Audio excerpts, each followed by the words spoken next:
ان تھوڑا سا اس کا بیک گراؤنڈ ہم سمجھتے ہیں اس سے پہلے کہ ہم کربلا کے واقعہ پر آئیں۔ آپ نے سنا ہوگا کہ یزید نے یہ کام کروایا، اور یزید جو ہے وہ بنو امیہ سے تھا۔ یہ بنو امیہ کون تھے؟ یہ سلسلہ کب سے چلا؟ کیا وجہ بنی؟ یزید کا اتنا اس کے اندر آل بیت اطہار کے لیے نفرت کا ہونا، اس کی کیا وجوہات تھیں؟ تھوڑا سا اس کو سمجھنے کی کوشش کرتے ہیں۔ آقا علیہ الصلوۃ والسلام، آپ نے حضور کا نام، حضور کے والد کا نام، حضور کے دادا کا نام سنا ہوا ہے۔ تو آقا علیہ الصلوۃ والسلام کے آباء و اجداد میں اگر آپ اوپر جاتے جائیں تو 13ویں نمبر پر حضور کے آباء و اجداد میں سے ایک نام آتا ہے نضر۔ یہ جو نضر تھے ان کا لقب قریش تھا، تو ان کی جتنی بھی اولاد ہے وہ قریشی ہے۔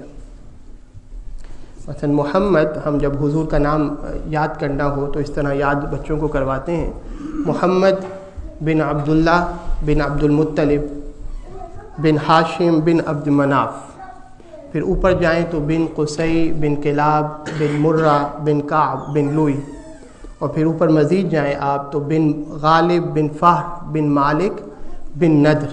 یہ جو نضر ہیں 13ویں نمبر پر، یہ قریش اصل میں ان کا لقب تھا، اور ان کی ساری اولاد قریشی کہلاتی ہے۔ پھر آگے مزید نضر کے بعد بن کنانہ اور بن خزیمہ بن مدرکہ بن الیاس، لیکن یہ جو 13ویں نمبر ہے اس کو یاد رکھیں آپ کہ نضر ان کا نام تھا اور ان کا لقب قریش تھا، اور جتنی بھی ان کی اولاد ہے وہ قریشی ہے۔ آقا علیہ الصلوۃ والسلام کے جو دادا کے دادا تھے عبد مناف، محمد بن عبداللہ بن عبد المطلب، جو بن عبد المطلب تھے، عبد المطلب ان کے جو دادا تھے، یعنی بن عبد المطلب بن ہاشم بن عبد مناف، یہ جو حضور کے دادا تھے، ان کے 4 بیٹے تھے۔ پہلے کا نام تھا ہاشم۔ آقا علیہ الصلوۃ والسلام کے بارے میں آپ کہتے ہیں نا بنو ہاشم سے تھے حضور، تو یہ حضور کے پردادا ہوئے۔ تو ان کے پہلے بیٹے کا عبد مناف جو تھے، ان کے پہلے بیٹے کا نام تھا ہاشم، دوسرے بیٹے تھے ان کا نام تھا عبد شمس، ایک تھے مطلب اور چوتھے تھے نوفل۔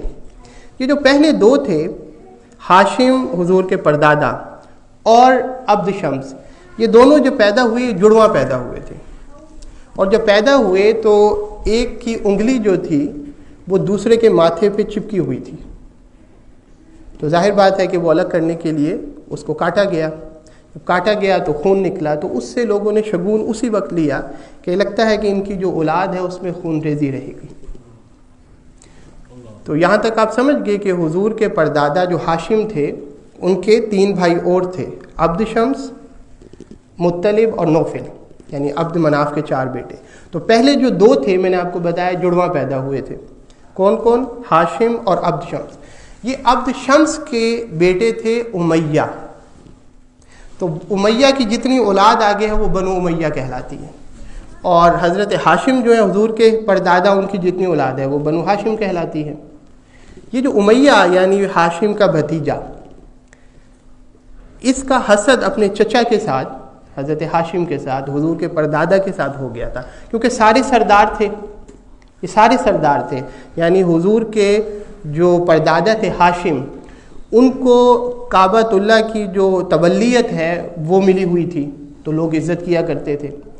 جتنے بھی حجاج آتے تھے ان کا سارا جتنا بھی انتظام تھا وہ ان کے حوالے تھا، تو لوگ عزت کرتے تھے۔ اسی طرح جو باقی بیٹے تھے تینوں، وہ بھی سردار تھے اپنی اپنی جگہ پہ، کسی کے ذمے بزنس آیا ہوا تھا، کسی کے ذمے کوئی اور ذمہ داری تھی، تو آگے ان کی اولادوں میں بھی سرداری تھی، تو سب کے پاس پیسہ بھی تھا اور سردار بھی تھے۔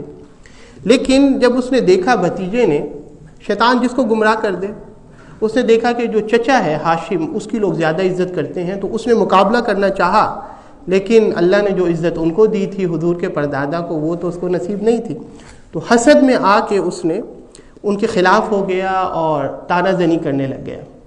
حتیٰ کہ پھر جو قبیلے والے تھے ان کو اندازہ ہوا، انہوں نے فیصلہ یہ کیا کہ جو امیہ ہے یعنی بھتیجا، اس کو 10 سال کے لیے مکہ سے نکال دیا جائے۔ یعنی یہ طے ہو گیا کہ وہ جو فیصلہ جس وجہ سے وہ تنگ کر رہا تھا، وہ جب فیصلہ کیا تو یہ فیصلہ ہوا اور وہ 10 سال کے لیے کیا. اور اس کے بعد اس کی جتنی اولاد تھی وہ ہر دور کے اندر اس کی اولاد کی بھی، کیونکہ ظاہر بات ہے اس کے والد کی یہ معاملہ ہوا تھا تو آپ اندازہ کر لیں، تو ہر دور میں بنو ہاشم کی اولاد کے ساتھ ان کا معاملہ چپ کلش اس طرح چلتی رہی. چلتے چلتے آگے آپ آئیں تو اس سے پہلے کہ میں ایک اور بیچ میں ایڈ کر کے آپ کو اس سلسلے میں جوڑوں، یہ یاد رکھنے کہ آتے آتے حضرت عثمان غنی رضی اللہ تعالی عنہ جب وہ مسلمان ہوئے تو یہ بہت بڑی بات تھی، کیونکہ حضرت عثمان غنی رضی اللہ تعالیٰ عنہ بنو امیہ سے تھے. تو یہ لوگوں کے لیے بڑی شاکنگ تھی، بنی امیہ والوں کے لیے بڑی ان کے لیے شوق ہوا کہ یہ کیسے مسلمان ہو گئے.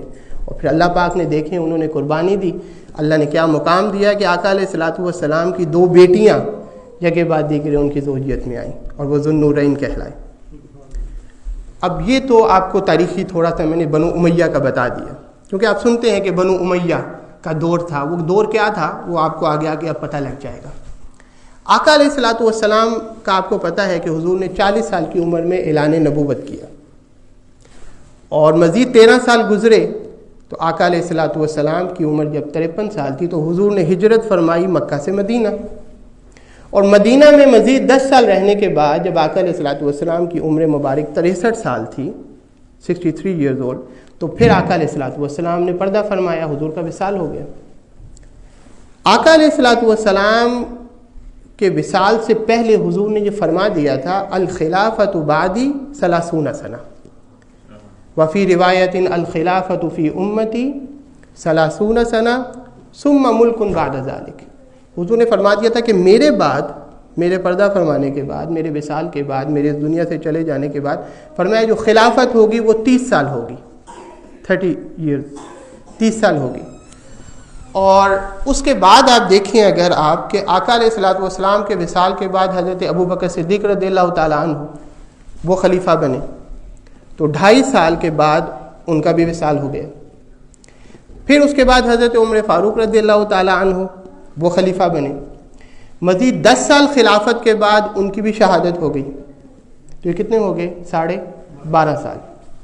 پھر اس کے بعد حضرت عثمان غنی رضی اللہ تعالی عنہ کو لوگوں نے چنا، وہ خلیفہ بنے تو 12 سال ان کی خلافت رہی، تو یہ ہو گئے 24.5 سال. اور اس کے بعد آپ کے علم ہے کہ حضرت علی رضی اللہ تعالی عنہ وہ خلیفہ بنے تو 5 سال انہوں نے خلافت کی، تو یہ 29.5 سال.